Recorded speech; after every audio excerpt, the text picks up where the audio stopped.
नमस्कार, अभिवादन आपका। मैं दुर्गेंद्र चौहान हूँ। रेवड़ियाँ किसी पेड़ पर तो उगती नहीं कि उन्हें तोड़ा और सबको बांट दिया जाए। रेवड़ियाँ संसाधनों से बनती हैं और इनकी इसलिए मात्रा सीमित होती है कि इन्हें विशेष मौक़ों पर ही बांटा जाता है। यह विशेष मौके चुनाव के रूप में आते हैं।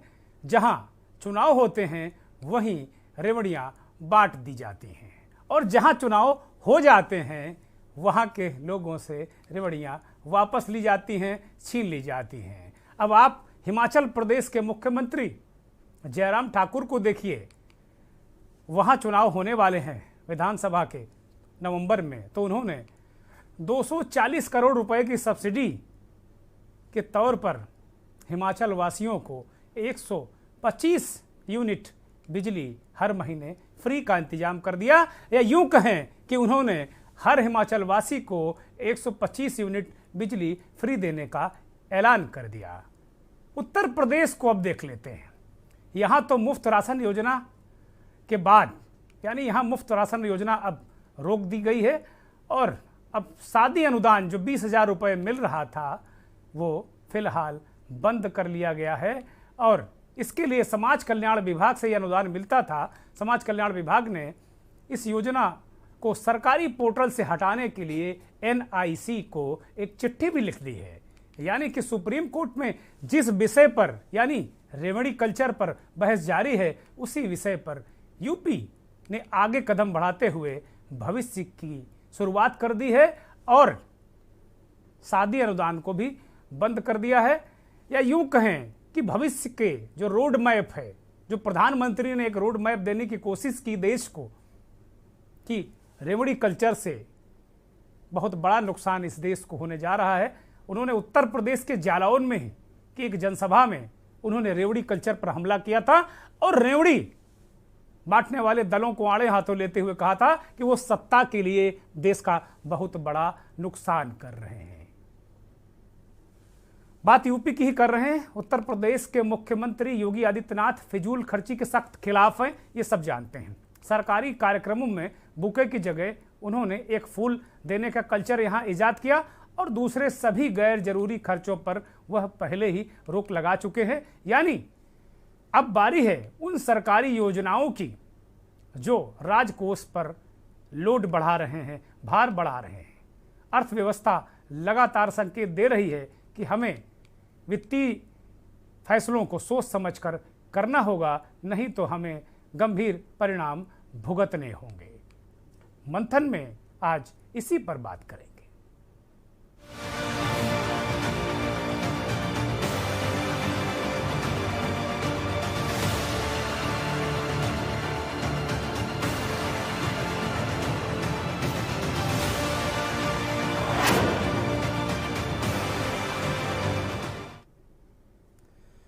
तो मंथन की भूमिका में आपने सिक्के का एक पहलू देखा, सुना और समझा। अब आपको सिक्के का दूसरा पहलू समझाते हैं। जिन योजनाओं का लाभ लोग लंबे समय से ले रहे हैं और सरकार उन योजनाओं को बंद कर देती है तो यानी जनता नाराज हो जाएगी। स्वाभाविक है, अगर जिसको मुफ्त में राशन मिल रहा था, जिसको शादी अनुदान मिल रहा था, तो कहीं ना कहीं ठीक है वो नाराजगी सतह पर भले ना है लेकिन कहीं ना कहीं मन में होता है और इसका सीधा असर चुनाव में भी पड़ता है, ऐसा विशेषज्ञ मानते हैं। बड़ा सवाल यही है कि इस स्थिति में या इन स्थितियों परिस्थितियों से सरकारें और जो जिन दलों के नेतृत्व में सरकारें बनी हैं वो कैसे निपटेंगे।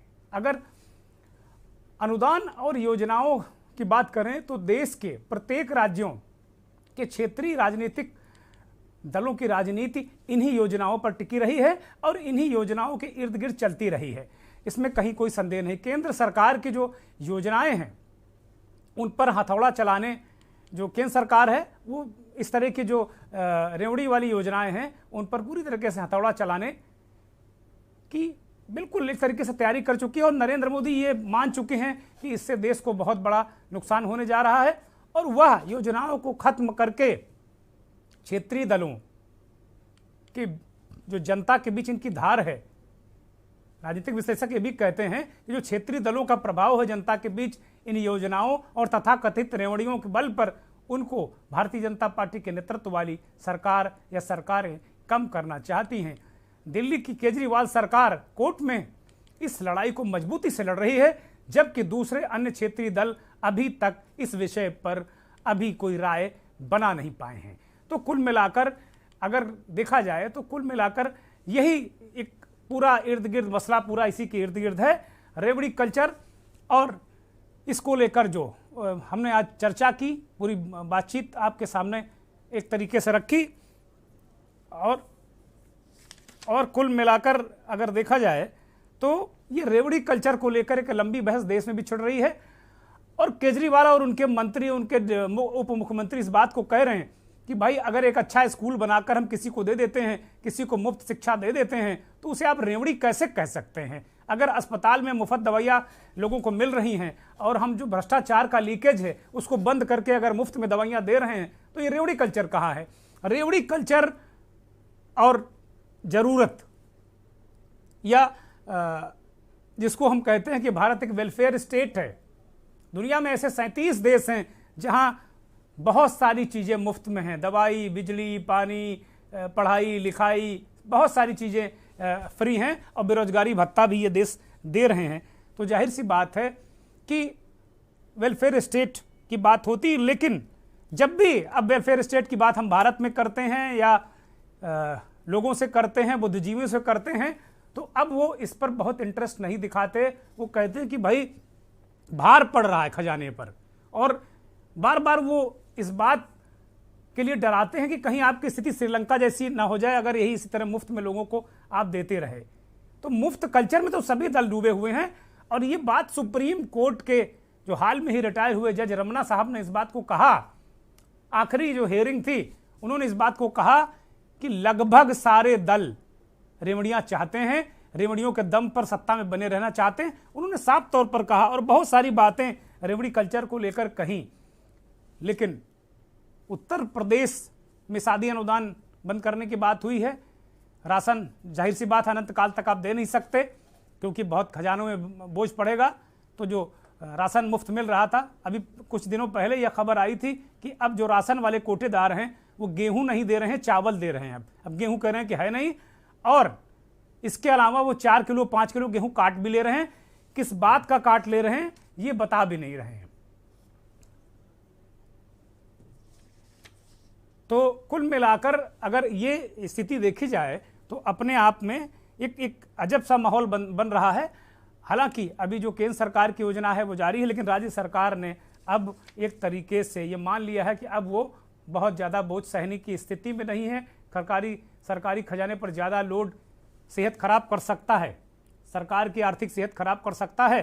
तो इन सब चीज़ों को लेकर, और जहाँ तक उत्तर प्रदेश के मुख्यमंत्री की बात है, तो वो प्रधानमंत्री के कदम से कदम उनके पद चिन्हों पर अक्षरशः योगी आदित्यनाथ चलते हैं, और उन्होंने एक तरीके से प्रधानमंत्री के संकेत और संदेश के बाद उन्होंने धीरे धीरे चीज़ों को समझना शुरू किया है और आगे बढ़ना शुरू किया है। लेकिन दूसरी तरफ भारतीय जनता पार्टी की ही सरकार है हिमाचल प्रदेश में, वहाँ चुनाव हैं, और वहाँ जैसा कि हमने आपको बताया कि करोड़ों रुपए की सब्सिडी की व्यवस्था उस योजना में की जाएगी, और 125 यूनिट बिजली सबको फ्री दी जाएगी। तो क्या ये चुनाव के वक्त लालच नहीं है, ये रेवड़ियाँ नहीं हैं? बहुत बार हमने इस विषय पर चर्चा की। आज एक बार फिर उत्तर प्रदेश और हिमाचल के आलोक में पूरे देश को समझते हैं, देखते हैं। हमारे साथ एक पैनल जुड़ गया है। प्रदीप सिंह कांग्रेस के प्रवक्ता हैं, कांग्रेस लंबे समय तक केंद्र की सरकार में रही है। प्रदीप जी, बहुत स्वागत, बहुत अभिनंदन, और के न्यूज़ को वक्त देने के लिए बहुत आभार आपका। ज्ञानेश्वर द्विवेदी भारतीय जनता पार्टी के प्रवक्ता हमेशा की तरह हमारे साथ जुड़ गए हैं। बहुत अभिवादन, बहुत धन्यवाद ज्ञानेश्वर भाई, आपका स्वागत। बीडी नकवी साहब पूर्व जज, कानून को बहुत अच्छी तरह समझते हैं। बीडी नकवी साहब भी मुझे दिख रहे हैं। नकवी साहब बहुत स्वागत, बहुत धन्यवाद और बहुत आभार आपका। थैंक यू चौहान साहब। धवन साहब जुड़ गए हैं। पीके धवन साहब राजनीतिक विश्लेषक हैं, बड़ी तीखी टिप्पणियां करते हैं और बहुत समझदारी से। धवन साहब को आर्थिक समझ भी बहुत अच्छी है। धवन साहब हमारे साथ जुड़ते हैं, मुझे बहुत अच्छा लगता है व्यक्तिगत तौर पे। अभी थोड़ी देर में हिमाचल प्रदेश से एक वरिष्ठ पत्रकार मस्तराम जी हमारे साथ जुड़ेंगे, मस्तराम डलैल, और समाजवादी पार्टी के प्रवक्ता मनीष सिंह भी हमारे साथ जुड़ेंगे। अभी ये दोनों साथी हमारे साथ नहीं हैं। नकवी साहब से इस मंथन की शुरुआत करते हैं। नकवी साहब जी उत्तर प्रदेश में जो राशन मिल रहा था, अब ये एक तरीके से मान लिया गया कि भाई अब खजाना उसको झेल नहीं पाएगा, तो धीरे धीरे उसको वाइंड अप किया गया और अब शादी अनुदान को भी वाइंड अप किया गया। रेवड़ियों और इसको लेकर बहस चल रही, सुप्रीम कोर्ट में मामला भी चल रहा पूरे देश में कि रेवड़ी क्या है और ज़रूरत क्या है, लोगों की ज़रूरत क्या है, रेवड़ी क्या है, इस विषय पर चर्चा हो रही। प्रधानमंत्री ने साफ कर दिया कि रेवड़ी कल्चर देश को दीमक की तरह खा जाएगा। बहुत सारे जो राजनीतिक दल ऐसा कर रहे हैं वो देश हित में काम नहीं कर रहे हैं, और ये माना जा रहा है कि प्रधानमंत्री के इस स्टैंड के बाद उत्तर प्रदेश की सरकार ने धीरे धीरे उस पर आगे बढ़ना शुरू किया है। लेकिन हिमाचल प्रदेश में चुनाव है और वहाँ के सीएम ने 125 यूनिट बिजली फ्री देने की घोषणा की है। इस तरीके के विरोधाभास भी दिखते हैं नकवी साहब। हो सकता है कि मेरा नज़रिया अलग हो देखने का, आप जज रहे हैं, न्यूट्रल व्यक्ति हैं और देश को और व्यवस्था को बहुत अच्छी तरह समझते हैं, कम से कम मुझसे ज़्यादा तो आप समझते ही हैं। इस पर जरा प्रकाश डालिए और समझाइए। देखिए चौहान साहब, आप बड़े इम्पोर्टेंट सब्जेक्ट पे डिबेट करा रहे हैं और जाहिर है जैसा आपने बहुत डिटेल तौर पर बताया कि एक तरफ हिंदुस्तान के प्राइम मिनिस्टर ये कहते हैं कि रेवड़ी नहीं बांटी जाएगी, फ्रीबीज नहीं बांटी जाएंगी, और दूसरी तरफ हिमाचल प्रदेश के चीफ मिनिस्टर सिर्फ इलेक्शन जीतने के लिए फ्रीबीज का ऐलान कर रहे हैं। अपने आप में ये कंट्राडिक्शन है पार्टी की पॉलिसी का, और जाहिर है विरोधाभास पैदा होगा लोगों के जहन में। लेकिन जहां तक फ्रीबीज की बंटने की बात है, आपने सही कहा कि हमारा कॉन्स्टिट्यूशन एक वेलफेयर स्टेट की कल्पना करता है। तो वो वेलफेयर स्टेट के हिसाब से मैं ये समझता हूँ कि जो नेसेसिटीज हैं हमें दो कैटेगरी बनानी होंगी। समाज की, इंसानों की जरूरत की एक नेसेसिटीज और दूसरी मिनिमम चीजें अपने सिटीजन्स को प्रोवाइड करना चाहिए, हमारी सरकारों को उनका ख्याल रखना चाहिए। लेकिन इस फ्रीबी से अगर शिथिलता आ जाए, अगर लोगों के अंदर मोटिवेशन खत्म हो जाए काम करने का, मेहनत करने का, आगे बढ़ने का, तो वो चीज, वो एक बॉर्डर है, वो हमें तय करनी होगी और वो अपने आप में गलत होगा। हमारे यहाँ इलेक्शन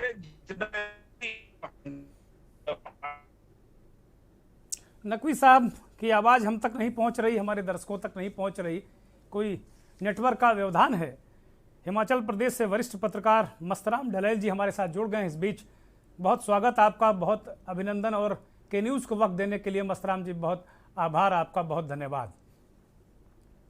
हम लोग बात कर रहे हैं, आपको जैसा कि पता ही होगा कि भाई ये रेवड़ी कल्चर को लेकर प्रधानमंत्री जी ने आह्वान किया कि रेवड़ी कल्चर इस देश को नष्ट कर देगा। कुछ राजनीतिक दल रेवड़ी बांट कर सत्ता हथियाते हैं, लेकिन ये दीमक की तरह खा रहा है। बहुत सारी बातें उन्होंने कही, तब से इस देश में एक बहस छिड़ गई और आम आदमी पार्टी सुप्रीम कोर्ट में भी मामला लड़ रही है। आप एक न्यूट्रल व्यक्ति हैं, वरिष्ठ पत्रकार हैं हिमाचल प्रदेश के। जो मेरे पास खबर है कि वहाँ के मुख्यमंत्री ने, चुनाव को देखते हुए हम यही कहेंगे क्योंकि वहाँ पे जल्द चुनाव है, हिमाचल प्रदेश में 125 यूनिट बिजली फ्री देने की बात की है। तो इसे आप किस श्रेणी में रखते हैं? ये रेवड़ी है, जरूरत है, चुनाव जीतने के लिए एक दांव है? मस्तराम जी। नहीं, बिल्कुल आप बिल्कुल सही कह रहे हैं कि रेवड़ियां बांटने वाला कल्चर इस देश में बहुत पहले शुरू हो चुका था। निस्संदेह प्रधानमंत्री ने एक बहुत अच्छा स्टैंड लिया, बहुत बड़ी बात बोली कि ये व्यवस्था देश को खोखला कर देगी। जब आप किसी को रोजगार के अवसर नहीं लाओगे, आप रेवड़ियां बांटोगे, तो आप उस प्रदेश को, उस राज्य को आप बेरोजगारी की तरफ धकेलोगे, उसको आप आत्मनिर्भर नहीं बना पाओगे। लेकिन हिमाचल प्रदेश के संदर्भ की बात की जाए तो हिमाचल प्रदेश की पृष्ठभूमि ऐसी रही है, सोशल वेलफेयर स्टेट है, और हमेशा जब भी चुनाव आते हैं, चुनाव आने से पहले और नई सत्ता गठन के बाद यहाँ पर जो भी सरकारें बनती हैं, सामाजिक क्षेत्र के लिए बड़ी सौगातें दी जाती हैं। क्योंकि आप दूसरे राज्यों के मुकाबले हिमाचल प्रदेश की तुलना करेंगे तो आपको बिल्कुल ये अलग सिनेरियो दिखेगा।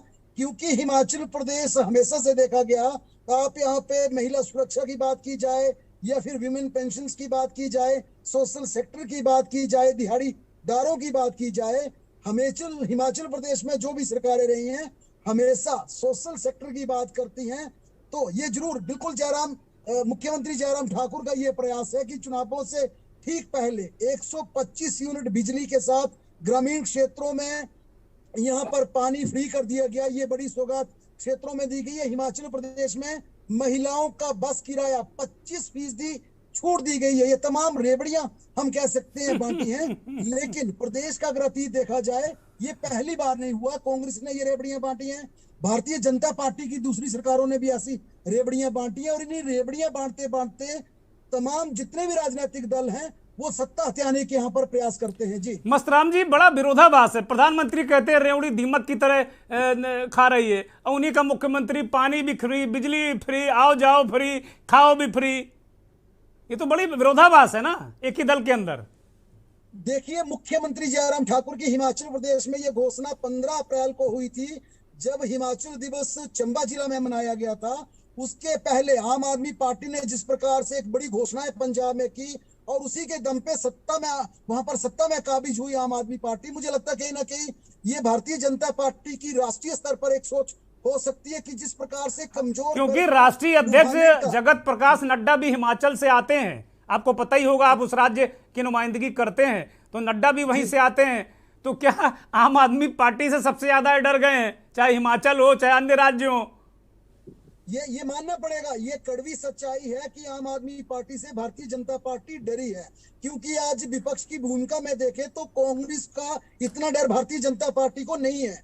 क्योंकि आप पंजाब में देखिए, पंजाब में पूरी तरह से कांग्रेस का सुपड़ा साफ कर दिया आम आदमी पार्टी ने।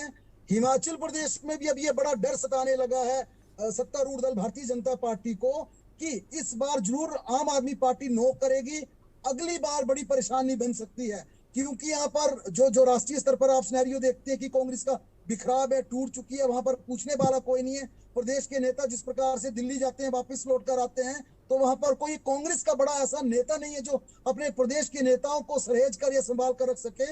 यही वजह है कि भारतीय जनता पार्टी आम आदमी से डरी हुई है। ठीक बात और है। जो ये रेवड़ियां बांटने वाला बयान है इस संदर्भ में जोड़कर ठीक है मस्तराम जी, ठीक है। कांग्रेस के वरिष्ठ प्रवक्ता, वरिष्ठ नेता प्रदीप सिंह जी हमारे साथ जुड़े हैं। प्रदीप जी, रेवड़ी तो आप क्या राय रखते हैं, कांग्रेस पार्टी की क्या राय है? अब और दूसरा मसला ये है कि आम आदमी पार्टी सुप्रीम कोर्ट में भी लड़ रही है, सड़क में भी लड़ रही है, आप लोग बांटते तो हैं आप भी रेवड़ी। उत्तराखंड में जब प्रियंका जी गई तो उन्होंने कहा हम स्कूटी दे देंगे, साइकिल दे देंगे, पता नहीं क्या क्या दे देंगे, तमाम चीजें, बहुत सारी लंबी लिस्ट आ गई। उत्तर प्रदेश में भी ये बातें कही गई। घोषणा पत्र में आपका जो संकल्प पत्र या जो भी आपका पत्र रहा है उसमें कहा गया, लेकिन आप उस पर स्टैंड नहीं लेते, खड़े नहीं नजर आते, जनता के बीच, जनता के साथ दिखते नहीं, ऐसा आरोप है। चौहान साहब, देखिए रेवड़ी और देखिए हम एक लोक कल्याणकारी राज्य जी, रेवड़ी और जनहित की योजनाओं का फर्क समझना होगी। जनहित की योजना है मनरेगा, जनहित की योजना है खाद्य सुरक्षा की गारंटी, जनहित की योजना है किसानों के खाद की सब्सिडी, जनहित की योजना है बच्चों की स्कूल की फीस का कम होना। ये चीजें हैं। और रेवड़ी जिस तरीके से देश के प्रधानमंत्री ने तमाम बातें कही, उत्तर प्रदेश में कहा कि हम आपको फ्री राशन देंगे, हुआ क्या? ये बात श्री राहुल गांधी जी हो, श्रीमती प्रियंका गांधी वाड्रा जी हो, लगातार इन्होंने कहा कि चुनाव के बाद उत्तर प्रदेश सरकार फ्री राशन बांटना बंद कर देगी। वही हुआ, उत्तर प्रदेश की सरकार ने फ्री राशन बंद कर दिया। और आज जो केंद्र सरकार का राशन गरीब आवाम को मिल रहा है वो हमारी खाद्य सुरक्षा गारंटी के नियमावली के आधार पर मिल रहा है। अगर भारतीय जनता पार्टी का बस चलता तो इसे भी बंद कर देती। तो ये होती, ये है योजना, ये योजना जनहितकारी योजना है। मनरेगा के माध्यम से हमने गरीब देश के अंतिम व्यक्ति को रोजगार देने का प्रयास किया, उन्हें स्वावलंबी बनाने का प्रयास किया। उन योजनाओं का मजाक उड़ाते हुए देश के प्रधानमंत्री सदन के अंदर और सदन के बाहर दिखाई पड़े। आज उसी योजना के तहत देश का अंतिम नागरिक मजबूती से खड़ा हुआ नजर आ रहा है, स्वाभिमान के साथ जीवन जीने के लिए आगे बढ़ता नजर आ रहा है। अब बात जब करते हैं, अब आप देखिए उत्तर प्रदेश में जहां पर बैठकर हम बहस कर रहे हैं, वहां पर एक तरफ सरकार ने सबसे पहले गरीब के पेट से राशन छीन लिया और दूसरी तरफ अभी इन्होंने कल ही एक फैसला सुनाया जिसमें गरीब की बेटी की शादी के लिए जो सरकारें सालों से अनुदान दे रही थी, उस अनुदान को भी इन्होंने बंद कर दिया। ये छल है, देश की गरीब आवाम के साथ छल है, अंतिम नागरिक के साथ छल है। इसका जवाब भारतीय जनता पार्टी के प्रवक्ता को और उत्तर प्रदेश की सरकार को देना चाहिए। ठीक बात है। ज्ञानेश्वर भाई, आपने प्रदीप सिंह जी को सुना ही होगा, जवाब दीजिए, करोड़ों दर्शक आपको सुन रहे हैं। भाई, प्रदीप सिंह जी ने कहा कि खाद्य सुरक्षा योजना इनकी थी, अटल बिहारी वाजपेयी जी उसको ले आए थे। प्रदीप भाई, थोड़ा वकालत से बाहर राजनीति में भी थोड़ा ज्ञान हो जाए। नहीं, आपको अपनी जानकारी ठीक कर लीजिएगा। मैं ठीक जानकारी ठीक कर मैं अपनी प्रदीप जी जरा थोड़ा, प्रदीप जी ज्ञानेश्वर द्विवेदी जी को बोलने दीजिए थोड़ा, फिर बाद में रिएक्ट करिएगा, थोड़ा बोलने दीजिए ना। उन्होंने हमारा जिक्र किया तो बोलने दीजिए, अगर वो गलत हैं तो आप करेक्ट कीजिएगा ना, बोलने दीजिए, बोलिए ज्ञानेश्वर भाई। जहां तक रेवड़ी की बात, चुनाव में किसने कहा कि राशन बढ़ता रहेगा? किसी ने तो ये नहीं कहा। राशन कब दिया गया? जब इस देश में पूरी तरह से भुखमरी थी, लोग इधर उधर जाके अपने जीवन उपार्जन की व्यवस्था नहीं कर सकते थे। इस देश ने लंबा लॉकडाउन झेला, उसकी वजह से लोगों को घर पे सुविधाजनक रूप से उनको भोजन मिल जाए, इसकी व्यवस्था सरकार ने की। अब जो व्यवस्था एक बार कर दी गई, उसको जीवन भर दिया जाए, ये कोई प्राविधान तो है नहीं। और उनको आप जीवन भर देके लाचार बनाने से अच्छा है कि उनको रोजगार दीजिए। तो पार्टी इस दिशा में बढ़ रही है कि लोगों को रोजगार दे। फ्री का कब तक खिलाएंगे? उनको रोजगार दीजिए, उनसे मेहनत करवाइए, उसकी मजदूरी उनको दीजिए, वो अपना भरण पोषण करेंगे। जहां तक आपने कहा कि हिमाचल की बात, हिमाचल में हो सकता है कि उन्होंने कहा हो कि मैं बिजली नहीं हो नहीं सकता, तो लिखा पढ़ी में है ज्ञानेश्वर भाई, हो नहीं सकता उसमें। वो बैठे हुए हैं मस्तराम जी, वहां के वरिष्ठ पत्रकार है, तस्दीक भी कर रहे हैं। आपकी जानकारी पे मैं कोई प्रश्न चिन्ह नहीं उठा रहा हूं, मैं तो सिर्फ ये कह रहा हूं कि मुझे इस बात की जानकारी नहीं है। जब मुझे उस बात की जानकारी नहीं है तो मैं स्पष्ट कैसे कह दूं? दूसरी चीज, तमाम वहां पे ऐसे संसाधन हैं जहां से बिजली उत्पन्न होती है, और हर जगह से सस्ती बिजली वहां पे पहले भी दी जाती है। अरे तो उत्तर प्रदेश को कुछ मंगवा लो महाराज, सस्ती, कम से कम हम लोग परेशान घूम रहे हैं। साहब, क्या उत्तर प्रदेश में बिजली मिल रही है, यही क्या कम है? सस्ती लीजिए प्रदीप सिंह जी, लीजिए। वो कह रहे अब दो बातें कह रहे हैं ज्ञानेश्वर भाई, कह रहे बिजली दे रहे हैं या क्या कम है, और दूसरा कि भाई जीवन भर का ठेका नहीं लिया था राशन का। पार्टी के प्रवक्ता ने साफ हृदय से, साफगोई से इस बात को स्वीकार किया कि प्रदेश की आवाम को बिजली दे रहे हैं, ये उन पर एहसान कर रहे हैं, ये क्या कम? और वो कह रहे हैं भाई वो जीवन भर का ठेका नहीं है राशन का। बिजली ठीक बात है, ठीक बात है। नहीं हो रही है, हम किस बाहरी प्रदेशों से खरीद रहे हैं, अपने यहाँ उत्पादन के लिए प्रयत्न कर रहे हैं। ठीक बात, जरूरी नहीं है जब हमारे यहाँ आप उस बात को मोड़ देंगे, दूसरी तरफ ले जाएंगे, तो बीच में तो ज्ञानेश्वर भाई बढ़िया बाउंसर को डक बढ़िया करते हैं आप। धवन साहब के पास चलते हैं, धवन साहब के पास चलते हैं। धवन साहब, ये आपने पूरा सुना होगा, कांग्रेस के प्रवक्ता, भाजपा के प्रवक्ता, दो न्यूट्रल लोगों को सुना, एक पूर्व जज और एक वरिष्ठ पत्रकार। क्या ये जो एक जगह कहा जाता कि भाई ये रेवड़ियां हैं, और दूसरी जगह कहा जाता कि भाई ये तो जरूरत है, एक तरफ भारतीय जनता पार्टी के नेतृत्व वाली सरकार के मुखिया प्रधानमंत्री कहते हैं कि बिल्कुल दीमक है, खा जाएगी, और आम आदमी पार्टी है तोबा मचाए हुए है, लगातार मुकदमा और कोर्ट कचहरी हो रहा है कि भैया नहीं हम तो जनहित की बात कर रहे हैं। वो साबित करने में उनके पसीने आए जा रहे हैं कि भाई ये जनहित का काम है, इतना उलझा के रख दिया गया मामला। और दूसरी तरफ जयराम ठाकुर कहते हैं कि भाई मैं 125 यूनिट बिजली दूंगा। अब पिछली बार वो कह चुके हैं, जब लोकसभा उपचुनाव में विधानसभा और लोकसभा वो हारे थे, तो उन्होंने कहा था कि महंगाई का मुद्दा कांग्रेस ने काफी अच्छे से प्रेजेंट कर लिया था, इसलिए हम चुनाव हार गए। तो इस बार वो कोई कसर नहीं छोड़ना चाहते हैं। क्या क्या क्या स्थिति बनेगी? उत्तर प्रदेश सरकार ने भी 2 योजनाएं बंद की हैं प्रधानमंत्री के एक तरीके से इस स्टैंड के बाद। चौहान साहब, देखिए, पहले तो जो आपने रेवड़ी की बात करी है, तो ये रेवड़ी आज कोई नई नहीं बढ़ रही थी, 1965 से बढ़ रही, 1965 से। जब से देश आजाद हुआ है उसके बाद से किसी न किसी रूप में, किसी न किसी नारे के तहत, चाहे गरीबी हटाओ का नारा रहा हो जो हम दशकों तक झेलते रहे, देखते रहे, और रेवड़ियां बढ़ती रही, तो उसकी पृष्ठभूमि क्या है? पृष्ठभूमि ये है कि जैसा हमारे प्रधानमंत्री जी ने एक बात इस बार कही और पहले भी उन्होंने एक बार कही थी, और खासतौर से जब 15 अगस्त को उन्होंने लाल किले से कहा कि हम 2047 तक देश को एक विकसित देश बनाने के लिए अग्रसर हैं, तो उस विकसित देश की परिभाषा क्या होती है? उस विकसित देश की परिभाषा ये है कि धवन साहब एक ब्रेक का इशारा हो रहा है, ब्रेक के बाद जब लौटेंगे तो विकसित देश की परिभाषा क्या है ये भी आपसे समझेंगे, और वास्तव में रेवड़ी कल्चर को लेकर यह हाय तौबा मची क्यों है। आप देख रहे हैं के न्यूज, खबरों का सारथी। देखें कौन नया खिलाड़ी आया है, समझा देते हैं, प्यार से समझाएंगे। ये तो अपनी जुबान है। जुबान एक हो तो दिल भी एक होने चाहिए। विमल बोलो जुबान केसरी। खबर होती है जहां वहां होते हैं हम, मुद्दे उठाने में माहिर नहीं किसी से कम। दर्शकों का स्नेह और प्रेम हमें लाया आपके और करीब। के न्यूज इंडिया अब टाटा स्काई यानी टाटा प्ले के चैनल नंबर 532 पर। गोल्डी हिंग का तड़का लगे तो सभी दबा के खाते हैं। गोल्डी हिंग कण कण में जान। देखें कौन नया खिलाड़ी आया है, समझा देते हैं, प्यार से समझाएंगे। ये तो अपनी जुबान है। जुबान एक हो तो दिल भी एक होने चाहिए। विमल बोलो जुबान केसरी। मस्त मस्त मस्त मस्त मस्त है, बड़ी मस्त है, टेस्ट में भी लज्जत है।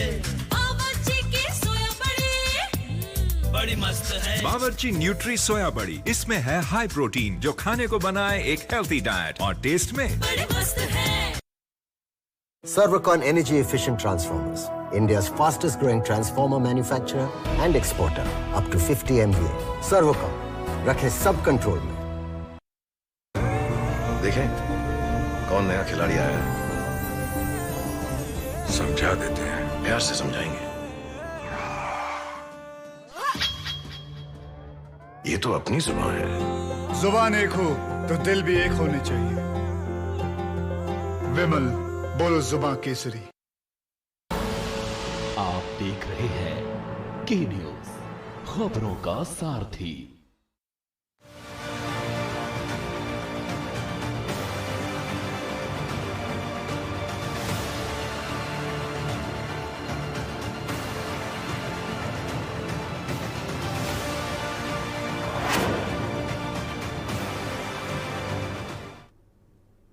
ब्रेक से पहले राजनीतिक विश्लेषक पीके धवन साहब समझा रहे थे कि प्रधानमंत्री के जो उन्होंने एक तरीके से स्टैंड लिया है उसके मायने क्या हैं, और वास्तव में वेलफेयर स्टेट का मतलब क्या है ये भी धवन साहब से समझेंगे।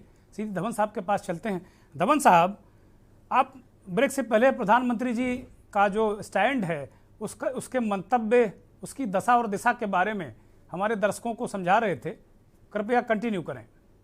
हाँ, तो देखिए ऐसा है चौहान साहब कि देश के जो संसाधन हैं, जो चाहे वो नेचुरल रिसोर्सेज हो, चाहे सरकार के द्वारा खर्च किए गए रुपए हो, उन सब पे हर देशवासी का इक्वल हक है। राइट ऑफ इक्वलिटी की बात अगर हम करें तो हमारा देश विकसित देश कहला सकता है। लेकिन हमने पिछले कई सालों में, दशकों में ये देखा है कि देश के संसाधनों का कुछ व्यक्ति विशेष पे, कुछ पार्टी विशेष पे, कुछ सेक्ट ऑफ पीपल पे लोगों का कब्जा रहता है, और गरीब शोषित जो है वो उन चीजों से वंचित रह जाता है। उसको अपनी रोजी रोटी के लिए एक लड़ाई लड़नी पड़ती है। अमीर और गरीब के बीच में जो गैप है वो खाई के रूप में लगातार बढ़ती रहती है। तो वो प्रिंसिपल ऑफ इक्वलिटी कहीं ना कहीं मिसिंग होता है, और उस प्रिंसिपल ऑफ इक्वलिटी को गैप को कम करने के लिए कहीं ना कहीं सरकारों को जो वंचित है, जो गरीब हैं, जो संसाधनों को अपने हिसाब से नहीं यूज कर सकते हैं, उनको एक प्रिविलेज क्लास मानते हुए उनको सरकार को सब्सिडी के रूप में या सरकार को विशेष सहायता के रूप में इस ढंग से आवंटन करना पड़ता है, और इसमें कोई गलत बात नहीं है। और खास तौर से अगर आप देखें कि जो ये राशन वाला जो दोनों केंद्र और राज्य सरकारों ने दोनों ने जो घोषणा की थी, वो काल उस वक्त कोरोना का काल था, और उस कोरोना काल में लोगों की जीविका के साधन नहीं थे, और उसके साथ साथ जो क्योंकि हमारा अन्न का उत्पादन रिकॉर्ड उत्पादन हो रहा था, और उस अन्न को भी डिस्ट्रीब्यूट करने का, बेचने का, किसानों को एक जगह से दूसरी जगह ट्रांसपोर्ट करने के भी साधन नहीं थे। इससे पहले कि वो अन्न बर्बाद हो जाता, सरकार की नीतियों में वो फंस जाता, तो ये डिस्ट्रीब्यूशन, अन्न का distribution, it was the wisest decision of any government, I can compliment. But चूंकि अब चीजें सामान्य हो चुकी हैं, तो ये दो राय नहीं है कि अब जो है, क्योंकि सारे लोगों को अपनी रोजी रोजगार के साधन ढूंढने करने का पूरा इक्वल अपॉर्चुनिटी है, तो आज इस राशन के स्कीम को बंद करना भी, क्योंकि 2 साल पहले वो आवश्यक था, उसको लागू करना, तो आज वो आवश्यक हो गया है उसे बंद करना। लेकिन जो सबसे बड़ी बात ये है कि क्या देश के संसाधनों पर हर व्यक्ति का, हर इस देश के नागरिक का जो इक्वल राइट है, उसे वो इक्वल राइट मिल रहा है या नहीं मिल रहा है। अगर हम इस चीज को इंश्योर कर लेते हैं, तो ये जो रेवड़ी बांटने वाला कल्चर है, ये स्वतः एक धवन साहब, माफी के साथ में एक आंकड़ा ऐड कर लीजिए, अभी आज ही हमको मिला है, तस्दीक आप करिएगा। 55 करोड़ लोगों के पास जितनी संपत्ति है, उतनी केवल देश के 92 लोग एक्वायर किए बैठे हैं। ये बड़े उद्योगपति हैं देश के। अब ये कहां की इक्वलिटी हुई? ये भी तो किसी न किसी सरकार से, चाहे बब्बू जी की सरकार से, प्रदीप सिंह जी की सरकार से, और चाहे ज्ञानेश्वर जी की सरकार से, ये भी पुष्पित पल्लवित हुए हैं। तो ये कहां की इक्वलिटी हुई? इक्वलिटी केवल हमारे लिए, दुर्गेंद्र चौहान के लिए, इक्वलिटी केवल मस्तराम दलाल के लिए, इक्वलिटी धवन साहब के लिए, ज्ञानेश्वर भाई भी लोअर मिडिल क्लास के व्यक्ति हैं, इनके लिए इक्वलिटी। चौहान साहब, अगर आप देश के इंडस्ट्रीज की बात करते हैं, तो मैं ये कहता हूं कि इस देश को जो है विकसित देश बनाने में जो सबसे ज्यादा योगदान होगा, वो हमारे देश के इंडस्ट्रीज का होगा। वो ऐसे इंफ्रास्ट्रक्चर को डेवलप कर रहे हैं, ऐसी कैपेबिलिटीज को डेवलप कर रहे हैं, वो जो उनकी संपत्ति है, वो संपत्ति देश की ही है, देश के बाहर नहीं ले जा सकते हैं। वो संपत्ति देश के हर नागरिक के साथ ही है। ये आइडियल कंडीशन है धवन साहब, ये आइडियल कंडीशन है। बहुत सारे लोगों ने अभी एक अध्ययन आया है, किसने कहां क्या बना लिया है, वो भी अध्ययन आया। प्रदीप सिंह जी के पास चलते हैं। धवन साहब एक बहुत आदर्श स्थिति की बात कर रहे हैं। प्रदीप सिंह जी, ये बताइए कि भाई धवन साहब ने बहुत कड़वी बात कह दी कि भाई अब खत्म, अब जरूरत नहीं है उन चीजों की, और चूंकि पिछले बार अन्न उत्पादन बहुत हुआ था, वो सड़े ना इसलिए बांट दिया गया था, और एक जगह से दूसरे का ट्रांसपोर्ट नहीं हो रहा था। मेरे पास ये जानकारी है कि इस बार जो सरकारी खरीद है वो 5 से 10% हो पाई है गेहूं की। उसके पास, सरकार के पास उस तरह का भंडारण नहीं है। प्राइवेट कंपनियां, कारपोरेट घरानों ने दबा के खरीदा है, कस के। तो अब उस प्राइवेट कंपनियों और कारपोरेट घरानों से सरकार 40 रुपये में गेहूं लेके तो नहीं बांटने जा रही। प्रदीप सिंह, निश्चित तौर पर दुर्गेश जी, देश के प्रधानमंत्री और ने कहा कि विकसित राष्ट्र की तरफ जब आप बढ़ने की बात करते हैं, तो देश के प्रधानमंत्री ने विकसित बनने का, देश के प्रधानमंत्री ने कहा कि 2022 तक देश के किसानों की आय हम दुगनी कर देंगे। तो आज किसानों की आय दुगनी हो गई। नहीं, धवन साहब ने भी कहा कि सुनिए, धवन साहब ने समझाया कि भाई आय दुगनी हुई है। इस बार उन्होंने अपना जो सामान है, जो प्रोडक्ट है, वो बेचा है ज्यादा पैसे में। नहीं, आप पूरी बात सुन लीजिए दुर्गेश जी। अगर ये घोषणा देश के प्रधानमंत्री कर रहे हैं कि 2022 तक देश के किसानों की आय दुगनी हो गई है, और आप इससे सहमति दर्ज कर रहे हैं, तो हम इस पे हमारी कोई आपत्ति नहीं हो सकती। लेकिन हम पूछना चाहते हैं, आप इक्वलिटी की बात करते हैं, आप एक लोक कल्याणकारी राष्ट्र हैं। आप ये बताइए कि जब हम आपने उत्तर प्रदेश के चुनाव में साफ साफ कहा था कि ये राशन लगातार बढ़ता रहेगा। मुख्यमंत्री जी ने भी कहा था, देश के भारतीय जनता पार्टी के तमाम पार्टी के लोग कहे होंगे भाई उसी तरह 15 लाख की तरह कहा होगा पार्टी के लोगों ने।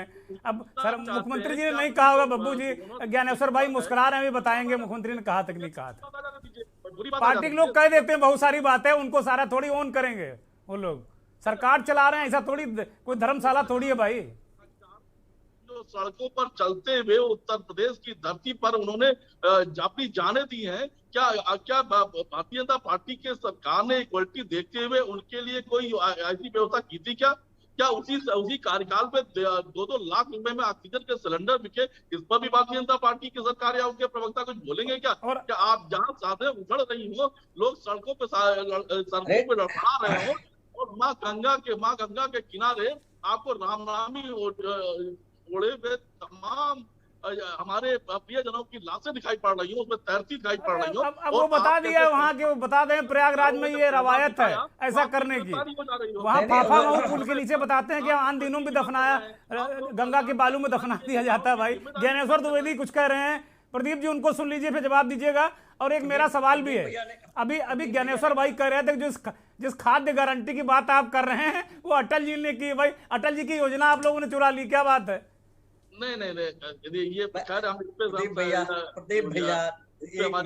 अब जरा ज्ञानेश्वर द्विवेदी को सुन लीजिए, ये आपके भाई हैं और कुछ कह रहे हैं आपके लिए, बाकायदे बहुत प्रेम से आपको बता रहे हैं।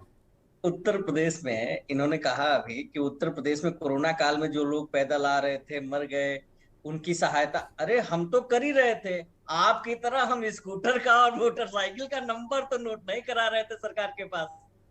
सर आपने कहा 100 बसें देंगे, 1000 बसें देंगे। जब सरकार ने कहा कि अच्छा ठीक है नंबर दे दीजिए, आप बसों का नंबर दे दीजिए, हम उसको सुविधा प्रोवाइड कराएंगे, तो उसमें स्कूटर का और मोटरसाइकिल का नंबर आपने दे दिया। तो ये सब छोड़िए महाराज, ये बात खुलेगी तो बहुत दूर तक जाएगी। मस्तराम जी के पास चलते हैं। मस्तराम जी, कुल मिलाकर जो स्थिति है आपने बहुत स्पष्ट कर दी कि भाई वहाँ हिमाचल प्रदेश में भारतीय जनता पार्टी थोड़ा भयभीत है। अब बब्बू जी जो प्रदीप सिंह जी हैं, कांग्रेस के नेता हैं, प्रवक्ता हैं, बैठे हुए हैं हमारे साथ में। प्रदीप भाई अभी वहाँ दबाव बनाने में कामयाब नहीं हुए, जैसा भी आपने बताया कि कांग्रेस से उतना नहीं लोग भयभीत हैं, लेकिन आम आदमी पार्टी से ज़्यादा वहाँ भयभीत है। क्या वहाँ और भी किस तरीके से जो जनता को और क्या लाभ दिए जा रहे हैं? चुनाव करीब आ रहा है, आप तो वहाँ स्थानीय हैं और बहुत सारी चीज़ें ज़मीन तक देख रहे होंगे, और जनता में क्या रिएक्शन है? जो ये रेवड़ियाँ जिसको हम कह रहे हैं, धवन साहब भी मान रहे हैं कि भाई ये रेवड़ी नहीं वेलफेयर स्टेट का मसला है, तो रेवड़ी और वेलफेयर में अंतर करना चाहिए। मस्तराम जी आवाज़ खोलिए अपनी, आवाज खोलिए, बिल्कुल दर्शक नहीं सुन पा रहे हैं आपको।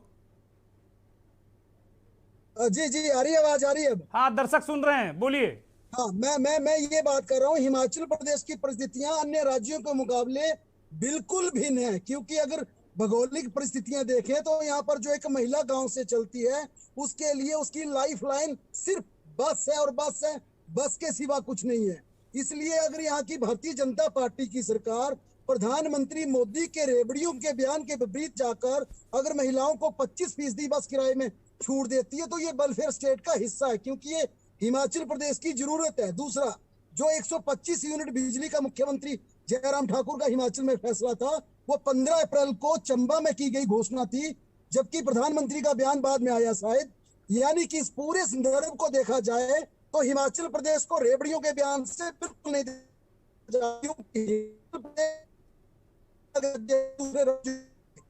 धवन साहब आएंगे, जरा मस्तराम जी को कंप्लीट करने दीजिए, आपके पास आ रहे हैं, बहुत सारी बातें आपसे करनी है। मस्तराम जी का शायद व्यवधान उत्पन्न हो गया है, कुछ पहाड़ी इलाका है, कहीं ना कहीं नेट वगैरह दिक्कत करता है। धवन साहब, मस्तराम जी कह रहे हैं कि ये जो फैसले हैं ये वेलफेयर स्टेट के तहत आते हैं, मतलब लोक कल्याणकारी फैसले हैं, और ये वास्तव में जनता की जरूरत है। जो वेलफेयर स्टेट की कल्पना हम करते हैं, कल्याणकारी राज्य की कल्पना करते हैं, तो केजरीवाल कौन सा गुनाह कर रहे हैं दिल्ली में भाई? वो क्या कर रहे हैं? वो भी तो बांट रहे हैं ना। अगर वो बिजली मुफ्त में दे रहे हैं पंजाब में, या दिल्ली में पानी दे दिया, तो बहुत सारे लोग जो नोएडा में रहते हैं, हमने भी कहते सुना कि भैया यार दिल्ली के बॉर्डर पर ही चले जाओ, दिल्ली के अंदर तो बिजली का थोड़ा कम मिलेगा, बिल कम आएगा, पानी भी मुफ्त मिल जाएगा। तो ये वो भी केजरीवाल कौन सा गुनाह कर रहे हैं अगर वो स्कूल अच्छे बना दे रहे हैं? धवन साहब की भी चर्चा कर लीजिएगा। नहीं अभी आएंगे अभी आपके पास आएंगे। धवन जी से जरा पूछ लेते हैं। देखिए, पिछले कई दशकों के इलेक्शंस में हम लोगों ने देखा, चाहे पार्लियामेंट के इलेक्शंस हो या डिफरेंट स्टेट्स के इलेक्शंस हो, पॉलिटिकल पार्टीज द्वारा अपने मैनिफेस्टो में इस तरह के धवन साहब की आवाज बढ़ाई जाए, दर्शक सुन नहीं पा रहे हैं, बहुत स्लो आवाज है। धवन साहब की आवाज बढ़ाई जाए। पिछले कई दशकों के इलेक्शंस में, चाहे वो पार्लियामेंट के हो या स्टेट के हो, हम लोगों ने पॉलिटिकल पार्टीज के मैनिफेस्टो में देखा कि उन्होंने तमाम लुभावने वायदे किए।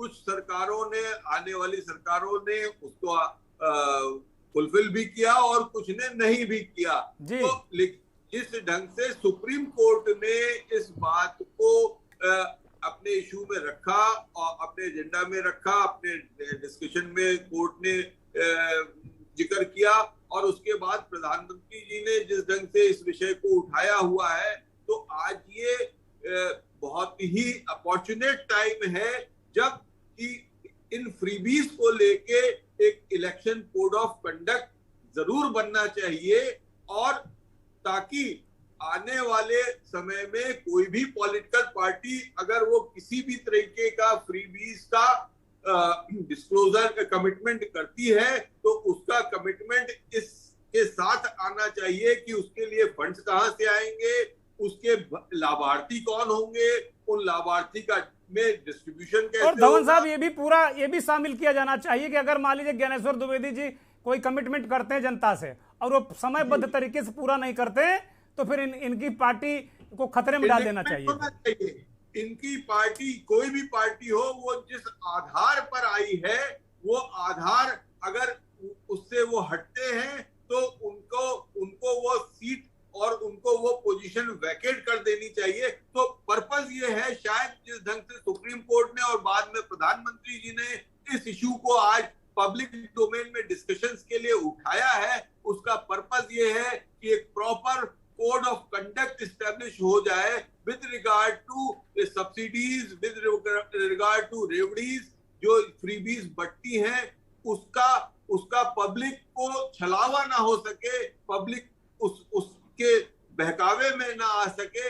इसलिए एक ऐसा कोड ऑफ कंडक्ट डिसाइड होना चाहिए, अप्रूव होना चाहिए गवर्नमेंट और इलेक्शन कमीशन के द्वारा, ताकि इसका मिसयूज ना हो पाए। और ये आज पब्लिक डोमेन में ये बातें आई हैं और हम सब इस पे चर्चा कर रहे हैं, तो मेरे ख्याल से इस चर्चा से, इस मंथन से, जैसा आज आपका टॉपिक का हेडलाइन ही है मंथन, तो इस मंथन से मैं पूरा आशान्वित हूं कि कोई ना कोई जरूर सॉल्यूशन निकलेगा और हम एक सही डायरेक्शन में जाएंगे। और मुझको लगता है कि ये इस समय की मांग भी है कि हम किस ढंग से देश के संसाधनों को गरीब, शोषित और वंचित तक उसको पहुंचाएं, उसको जो पार्टिसिपेटिव और इक्वलिटी का कॉन्सेप्ट पे उसको देश के संसाधनों का लाभ पहुंचाएं। ये शायद बहुत जरूरी है।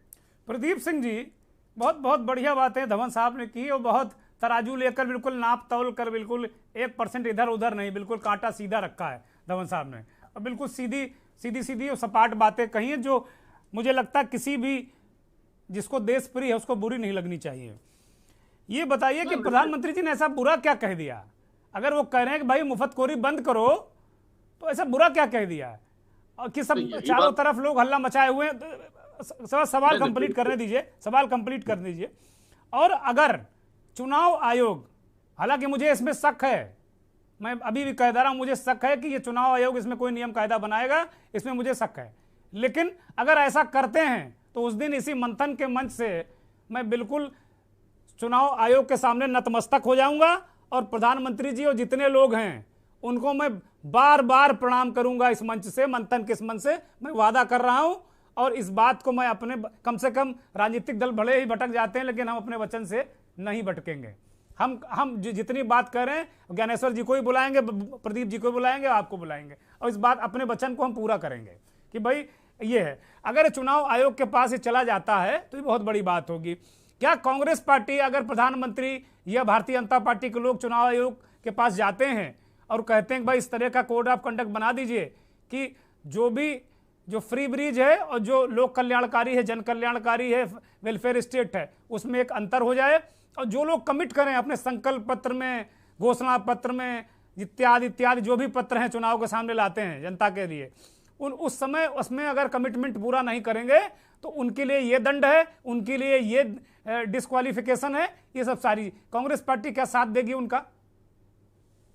निश्चित तौर पर दुर्गेश जी, देश के प्रधानमंत्री जी कोई बयान देते हैं और उन्हीं की पार्टी किसी एक स्टेट में जहां चुनाव हो रहा है उनके बयान को खारिज कर देती है, तो ये बात जवाब को भारतीय जनता पार्टी के पक्ष से आना चाहिए। ये प्रधानमंत्री जी सही कर रहे हैं, ये हिमाचल प्रदेश की भारतीय जनता पार्टी की बात सही है? दोनों में से सही कौन है, ये पे तो भारतीय जनता पार्टी के प्रवक्ता से सवाल होना चाहिए। दूसरी बात सुन लीजिए, अभी राजनीतिक विश्लेषक महोदय तमाम बातें कर रहे थे, हम बार बार ये कह रहे हैं कि आप ये बताइए कि एक गरीब के बेटे के लिए शिक्षा आवश्यक है या नहीं है, किसान के लिए अरे यही बात तो केजरीवाल कह रहे हैं ना, यही बात केजरीवाल भी कह रहे हैं। राशन भोजन की भोजन मिले ये आवश्यक है या नहीं है? हम एक लोक कल्याणकारी राज्य है, अगर हम मनरेगा के माध्यम से प्रदेश के और देश के अंतिम नागरिक को रोजगार की संभावना दे सकते हैं, इसमें बुराई क्या हो सकती? हाँ, ये बुराई इसमें जरूर है कि जब हम चुनाव लड़ रहे हों उस समय हम राशन देने की बात करें, चुनाव खत्म हो जाए तो राशन छीन लें, हम उनसे चिकित्सा व्यवस्था की बात करें। धवन साहब आएंगे, प्रदीप सिंह जी को बोलने दीजिए। जब शिक्षा व्यवस्था की बात हो तो आज शिक्षा व्यवस्था उत्तर प्रदेश की देश में सबसे महंगी शिक्षा व्यवस्था है। इस सवाल पर मुख्यमंत्री जी और भारतीय जनता पार्टी के नेता एक भी जवाब न दे। ये तमाम मुद्दे हैं, आपको तय करना होगा एक लोक कल्याणकारी राज्य में जनहित के फैसले कौन से हैं और वाकई यार रेवड़ियां कौन सी है, ये बात तय होनी चाहिए। और दूसरी बात, हम आपने जो पूछा, चुनाव, हम एक जिम्मेदार राजनीतिक दल है, चुनाव आयोग के किसी भी फैसले को हम मानने के अब हम निश्चित तौर पर मानते आए और मानते रहेंगे। अरे आप लोग सवाल उठा रहे हैं भाई, चुनाव आयोग हुआ, सीबीआई हुआ, इन पर सवाल उठाते हैं आप लोग। नहीं, बिल्कुल उठाते हैं। अगर चुनाव आयोग गलत करेगा तो सवाल खड़े करेंगे। सीबीआई अगर भारतीय जनता पार्टी के कार्यकर्ता के रूप में आगे बढ़ेगी तो हम सवाल खड़ा करेंगे। ईडी अगर भारतीय जनता पार्टी के कार्यकर्ता के रूप में आगे बढ़ेगी तो हम सवाल खड़ा करेंगे। ठीक बात है, ठीक बात है। ज्ञानेश्वर जी बताइए, जवाब दीजिए। मैं आ रहा हूँ, धवन साहब आ रहा हूँ, बस आ रहा हूँ आपके पास। ज्ञानेश्वर भाई को बोलने दीजिए जी। हमारे पास मजबूत नेतृत्व है। आपने देखा होगा कि हर बार बहुत कड़े कड़े फैसले इस देश के माननीय प्रधानमंत्री नरेंद्र मोदी जी ने लिया और जनता ने उसका स्वागत किया। उन्होंने नोटबंदी की, उन्होंने 370 हटाया, उन्होंने 35 हटाया, उन्होंने इस कोरोना जैसी लड़ाई में अपने आप को, इस देश को उबार के ले गए। हमारे पास मजबूत नेतृत्व है। हम इसलिए नहीं वो चुनाव में जाते हैं कि हमको उससे लाभ मिलेगा। दूसरी चीज है, अभी आके जो हिमाचल के पत्रकार थे, उन्होंने मैं नाम अभी मिस कर रहा हूँ, उसके लिए माफी चाहता हूं। आपने पकड़ लिया अप्रैल वाली बात ना, अप्रैल वाली बात आपने पकड़ ली। ये कब था कि जब लागू आज किया प्रधानमंत्री जी ने ये बात नहीं कही थी। उसके बाद की अगर कोई घोषणा होगी तो मैं उसको मानने के लिए तैयार था। मैं तो रास्ता ढूंढते हैं भाई, रास्ता मत ढूंढिए, उस पर आइएगा। मुफ्त दे रहे नहीं दे रहे, बहुत सारी चीजें और मुफ्त में दे रहे हैं। अभी जब उनका संकल्प पत्र आएगा तब मैं फिर आपको पढ़ के सुनाऊंगा क्या क्या मुफ्त दे रहे हैं वो। वहाँ हालत खराब है। इस देश को इतनी कुशलता से चला रहे हैं तो मुझे रास्ता ढूंढने की क्या आवश्यकता है? ठीक बात है, बताइए धवन साहब बोलिए। जैसा प्रदीप जी ने अभी जिक्र किया कि तमाम चीजों का हवाला दिया कि अपने मनरेगा की भी बात कही।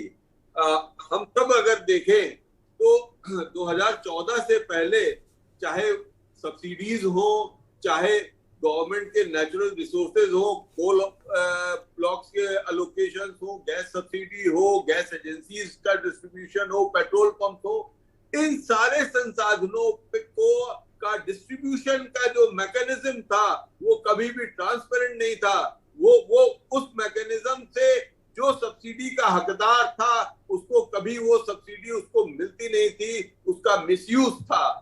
शायद मनरेगा में मिसयूज कहाँ पे हुआ, जरा बता दीजिएगा मुझको आप। बब्बू जी, प्रदीप जी अभी लेंगे, आपसे जवाब लेंगे।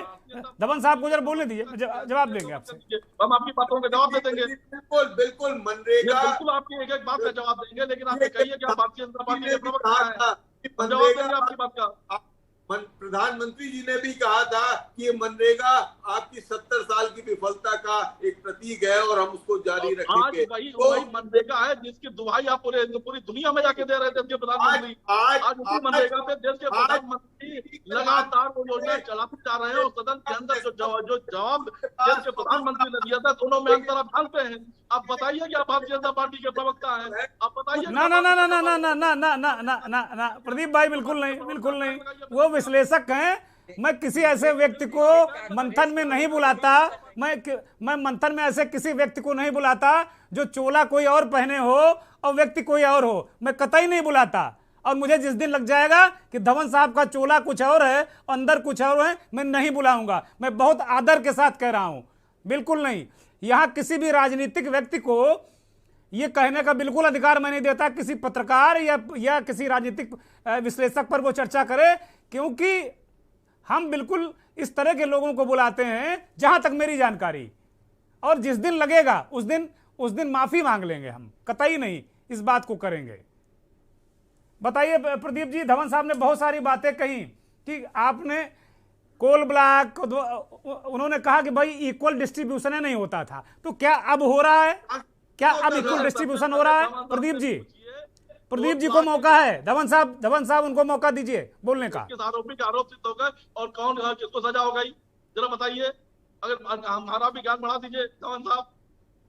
अरे साहब बताइए। देखिए, आप भारतीय जनता पार्टी के प्रवक्ताओं की तरह झूठे और नरगल बातें करना बंद करिए, जानकारी के साथ आया करिए। आप बताइए कोल घोटाले में कितना हुई, बताइए आप। अरे बताइए ना, बताइए कितना हुई, बताइए आप बताइए। अरे ये लालच काम नहीं चलेगा। आप देखिए, आंकड़े लेके आइए, अज्ञानता से बहस मत करिए, आंकड़े के साथ बहस करिए आप। नहीं, क्या ये बताइए प्रदीप जी, क्या अब जो सरकारें डिस्ट्रीब्यूशन कर रही हैं, जिन लोगों को ठेके मिल रहे हैं, जिनको पट्टे मिल रहे हैं, जिनको कोयले की खदानें मिल रही हैं, वो तो पारदर्शी दे रहे हैं ना ये लोग? बिल्कुल आंकड़े हैं। अरे जवाब दीजिए प्रदीप जी, जवाब दीजिए। ज्ञानेश्वर भाई आ रहे हैं भाई, जरा इधर मैडम तो तगड़ी हो गई है। अरे आंकड़े लेके आओ भैया, राजनीतिक विश्लेषक जी, आंकड़े लेके आओ। ठीक है। भारतीय जनता पार्टी के प्रवक्ता ज्ञानेश्वर द्विवेदी को चर्चा में फिर से शामिल कर रहे हैं। ज्ञानेश्वर भाई बोलिए, क्या कह रहे हैं? प्रदीप जी प्लीज कृपया शांत हो जाए। और कोयला घोटाले में किसको सजा हुई, बताइए, शांत हो जाए। के लिए लोग घंटों लाइन में लगे रहते हैं। बोला जाए ज्ञानेश्वर भाई, बोला जाए। बताइए ना महोदय, बता दीजिए। अरे प्रदीप जी, आपने तो बड़ा गणित का लंबा पर्चा दे दिया। जरा ज्ञानेश्वर जी को भी सुन लेने दीजिए भाई, ज्ञानेश्वर जी को सुनिए दीजिए, फिर आ रहे हैं आपके पास, फाइनल करते हैं। उसमें गलती प्रदीप भाई की नहीं है, गलती वो जिस पार्टी को डिफेंड करने बैठे हैं उसकी है। जैसे आप चौहान जी आप ही कुछ कह देंगे तो अभी आप भारतीय जनता पार्टी का प्रवक्ता बना देंगे। एलिगेशन जो है, आरोप, जब कुछ नहीं मिलता है तो आरोप लगाने के सिवा और कोई काम नहीं रहता है। अभी वो आप बता दीजिए, उनके ऊपर लगाए हैं, कुछ देर बाद आपको लगाएंगे। ये किसी से सहमत नहीं हो सकते हैं। सही बात अगर कही जाएगी ना, आपने टूजी पे बहस शुरू कर दी, कोल घोटाले में बहस शुरू कर दी। दोनों में बताइए किन किन आरोपियों को सजा हुई और मुकदमा कहां तक चल रहा है, ये बता देना साहब। एक छोटा सा सवाल, एक छोटे से सवाल का जवाब दे दीजिए। ये बताइए, एक छोटे से सवाल का जवाब दे दीजिए। एक छोटे से सवाल का जवाब बता दीजिए। देखिए ज्ञानेश्वर भाई एक सवाल पूछ रहे हैं, प्रदीप भाई, ज्ञानेश्वर भाई के सवाल का जवाब दे दीजिए। धवन साहब आप जरा कृपया इन लोगों को समय दे दीजिए, आपस में लड़ लेने दीजिए जरा। हमारी जानकारी बढ़ा दीजिए धवन साहब। अदालत ने बता दी, आपको वरिष्ठ राजनीतिक विश्लेषक हो, बताइए जरा हमारी जानकारी बढ़ाइए, देश की जानकारी बढ़ाइए। आप एक सरकार चैनल में बैठे हुए हो, आप देश की जानकारी बढ़ाओ।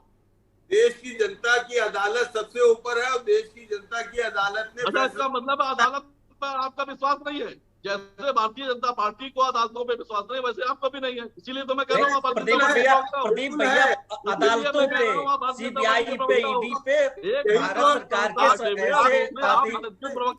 के सालों में देख लीजिए। बताइए, अभी आपने कहा जनता की अदालत सर्वमान्य है, अदालत और कांग्रेस की ये बीमारी है कि उसको सीबीआई से सीबीआई अगर उसके ऊपर जा रही है तो वो सरकार का पिट्ठू है। अदालतों पर आपको भरोसा नहीं है। चलिए बहुत बहुत शुक्रिया, यही दिक्कत है। वास्तव में दिक्कत यही है कि जब किसी सार्थक विषय पर हम लोग बात करते हैं तो दिक्कत इसी तरह हो जाती है। मुझे लगता है नीचे से ऊपर तक ये दिक्कत हो जाती है और चीज़ें सुलझती नहीं हैं। बहुत बहुत धन्यवाद, बहुत बहुत शुक्रिया सभी मेहमानों का हमारे साथ जुड़ने के लिए और इस महत्वपूर्ण चर्चा में शामिल होने के लिए। मंथन में अब वक्त हो चला है एक आखिरी और अंतिम सोपान का, उस पर जो हमारा चलते चलते सेगमेंट होता है उस पर चलेंगे और एक तस्वीर आपको दिखाएंगे काशी की, बाबा विश्वनाथ की नगरी, भगवान भूत भवन भोलेनाथ की नगरी काशी की। लगातार काशी और आसपास भारी बारिश से सीवर भराव और तमाम चीज़ें इस तरीके की वहाँ हो गई हैं। लगातार काशी में पानी भरा हुआ है। जहाँ विश्वनाथ काशी विश्वनाथ कॉरिडोर बना है अद्भुत बना है, इसमें कहीं कोई संदेह नहीं। अद्भुत सुविधाएं हैं, इसमें भी कहीं कोई संदेह नहीं।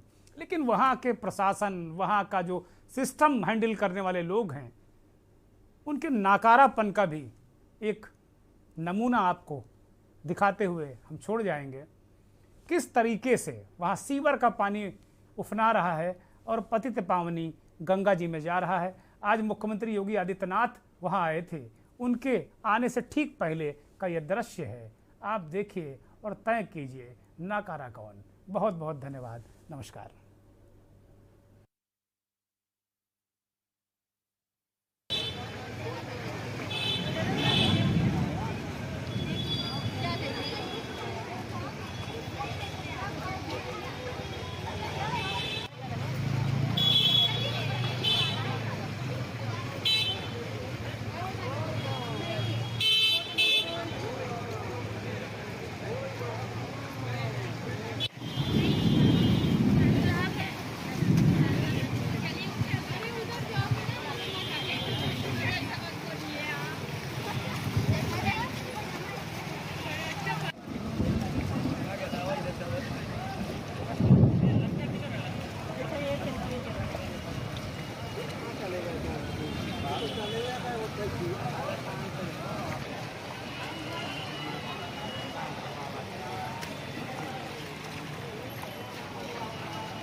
सर ये हम लोग कहाँ खड़े हैं? दशार में घाट की हालत है ये देखिए।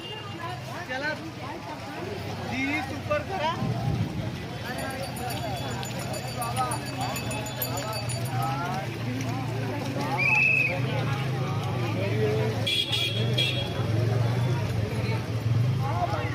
हेलो बड़ा से